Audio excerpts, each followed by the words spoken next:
आप सबने air conditioner का नाम जरूर कभी ना कभी सुना होगा। एयर कंडीशनर, जिसको हम शॉर्ट नेम में एसी कहते हैं, जिसको हम गर्मी के दिनों में अपने आराम तलब के लिए यूज करते हैं। जब हमें काफी गर्मी महसूस होती है तो हम एसी का यूज करते हैं। एसी क्या करता है, हमारे द्वारा दिए गए निश्चित स्थानों से उसकी उष्मा को निकालकर वहां ठंडक उत्पन्न करता है। उदाहरण के तौर पे अगर हम मान लीजिए एक कमरे में बैठे हुए हैं, वो कमरा अगर मान लीजिए उसमें एसी नहीं लगी हुई है, गर्मी काफी ज्यादा है, तो वहां हम 10 मिनट बैठे बैठे परेशान हो जाते हैं। ऐसा होता क्यों है? क्योंकि देखिए, इंसान के शरीर की जो कैपेसिटी होती है तापमान को झेलने का, कंट्रोल करने का, वो 30 से 40 तक।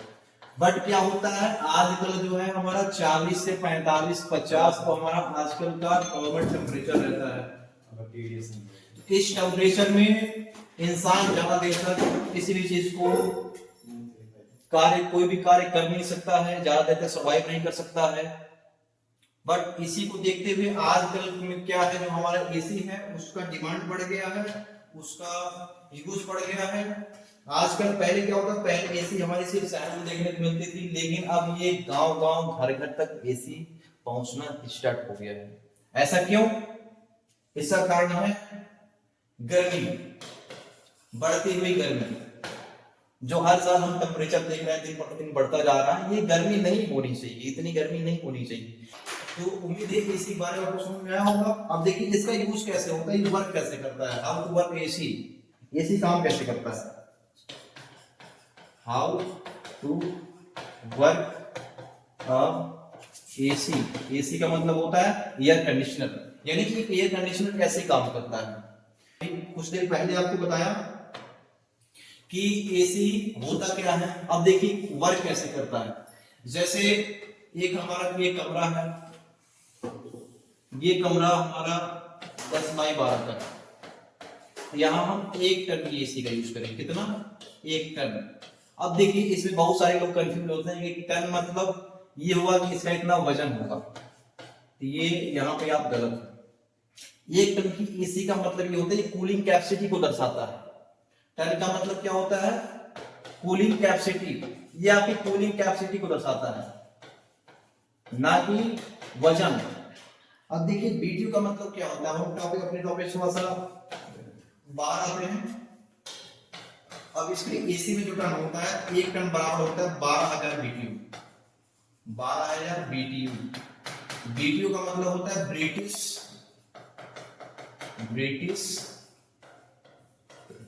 Thermal unit. ये हमारा एक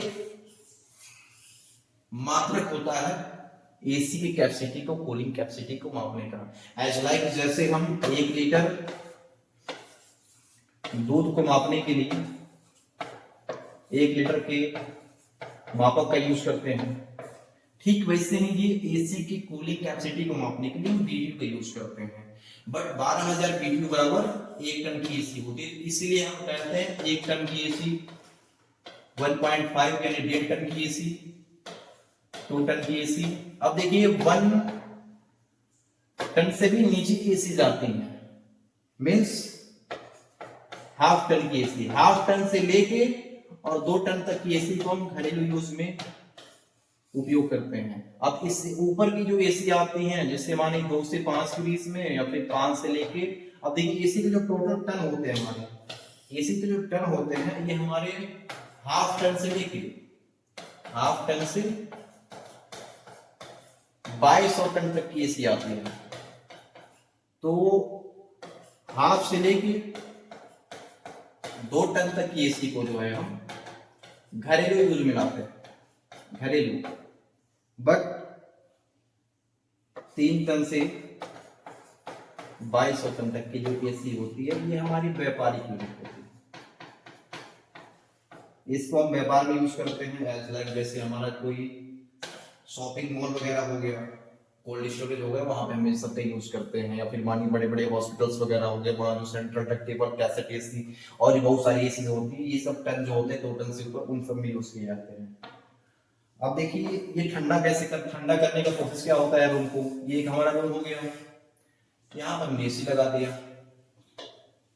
अब ये एसी क्या कर रहा है, यहाँ पे एसी का ब्लोअर होता है, ये ब्लोअर हो गया, ब्लोअर। ये इतना पार्ट है, ये हमारा पीसीबी है। पीसीबी का मतलब होता है पावर सर्किट बोर्ड, यहीं से पूरा पावर सप्लाई जाती है, बिजली करंट जाता है हर जगह। बाकी ऊपर का हमारा कैबिनेट हो गया, कैबिनेट। ठीक इसके नीचे हमारा जो ऑपरेटर होता है, एवापोरेटर। अब ये करता है कि किसी भी, अभी आपने को मैंने बताया कि ये कूलिंग कैसे करता है, वीडियो में स्टार्टिंग मैंने बताया कि ये जो है जिस कमरे में हम लगाए हुए हैं, एक निश्चित स्थान से उसकी ऊष्मा को निकालकर वहां ठंडा उत्पन्न करते हैं। यानी ये 10 बाई 12 का कमरा है, यहाँ हमने 1 टन की एसी लगाई। कितना? 1 टन। अब एक 10 बाई 12 के रूम को ठंडा करेगा। और एसी चलाने का सबसे बड़ा नियम ये होता है कि इसमें बाहरी हवाएं कहीं अंदर नहीं प्रवेश होनी चाहिए, ये अंदर की हवाओं को खींचकर फिर पुनः उसे ठंडा करके हमको देता है। अब एसी को देखते हैं हम हमेशा कमरे में ऊपर की तरफ लगाते हैं। हम चाहे तो एसी को जो है 20 दीवार में यहाँ पे लगा सकते हैं, नीचे भी लगा सकते हैं, बट ऐसा नहीं होता है। क्यों? क्योंकि जो गर्म हवाएं होती हैं, गर्म हवाएं जो है हमेशा ऊपर की तरफ होती हैं। कहाँ? ऊपर की तरफ। और जो ठंडी हवाएं होती हैं, इसमें नमी होने का ये हवाएं हमेशा नीचे की तरफ आती हैं। इसीलिए हम एसी को ऊपर लगा दें ताकि गर्म हवा को ऊपर खींचने में इसको ज्यादा दिक्कत ना हो, परेशानी ना हो, आसानी से खींच सके और ठंडी हवा आसानी से नीचे आ सके। तो ये हमारा एक फार्मूला होता है, इस फार्मूला पे हमारा एसी वर्क करता है कि हम एसी को ऊपर लगाते हैं, गर्म हवाएं ऊपर चली जाती हैं, ठंडी हवाएं नीचे आ जाती हैं। तो कुछ इस तरह से ये जो है कूलिंग की क्रिया करता है। बाकी एक स्थान हम घेरे हुए हैं, निश्चित स्थान है, 10 बाई 12 का कमरा है, इतना ही उनको ठंडा करना है। अगर हम दरवाजा खोल देते हैं तो हमारा कूलिंग उतने अच्छे तरीके से नहीं हो पाता। फिर हम चाहेंगे हमारा रूम कूल हो जाए एकदम, ये कूल नहीं हो पाएगा। बार बार दरवाजा खोलेंगे, बाहरी हवाएं अंदर आएंगी, इस तरह से कूलिंग नहीं हो पाता है। तो उम्मीद है आपको वीडियो समझ में आया होगा।